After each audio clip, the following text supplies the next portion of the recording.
Breaking news చూస్తున్నాం. Saudi పోలీసుల కాల్పుల్లో భారతీయుడి మృతి. ప్రమాదవశాత్తు కాల్పులు జరిగాయి. మెరుగైన జీవితం కోసం విదేశాలకు వెళ్లిన ఒక భారతీయ కార్మికుడికి అక్కడ దారుణమైన మృత్యువు ఎదురైంది. జార్ఖండ్ కు చెందిన 26 ఏళ్ల యువకుడు సౌదీ అరేబియాలో జరిగిన పోలీసులు గ్యాంగ్స్టర్ల మధ్య కాల్పుల్లో చిక్కుకొని ప్రాణాలు కోల్పోయారు.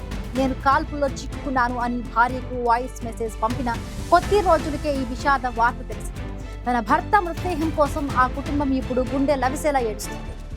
జార్ఖండ్లోని గిరిడిహ్ జిల్లాకు చెందిన విజయ్ కుమార్ బహ్తూ కేవలం 9 నెలల క్రితం టవర్ లైన్ ఫిట్టర్గా పనిచేసేందుకు సౌదీ అరేబియాకు వెళ్లారు. విధి వక్రించింది. అక్టోబర్ 15న ఈ దారుణ ఘటన జరిగింది.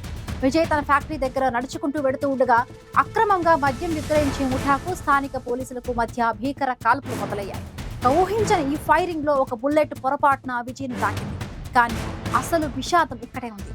మరణానికి కొద్దిసేపటి ముందు ఆ యువకుడు తన భార్య వసంతీదేవికి వాట్సాప్ లో వాయిస్ మెసేజ్ పంపాడు. నేను కాల్పుల్లో చిక్కుకున్నాను, నాకు గాయాలయ్యాయి అని అందులో తెలిపాడు.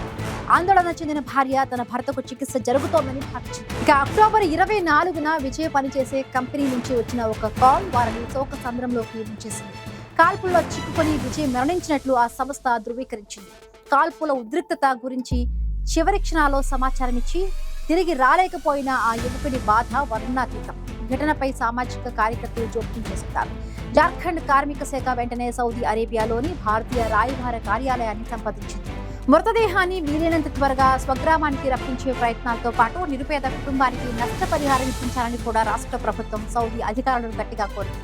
మెరుగైన భవిష్యత్తు కోసం దేశం కాని దేశం వెళ్లిన యువకుడు ఇలా అనుకోని ఘటనలో బలపడం నిజంగా హృదయ విదారకరం.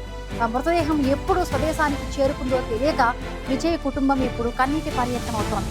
ఈ విషయంలో కేంద్ర ప్రభుత్వం రాయబార కార్యాలయం త్వరగా స్పందించి వారికి న్యాయం చేయాలని కోరుతున్నారు స్థానికులు.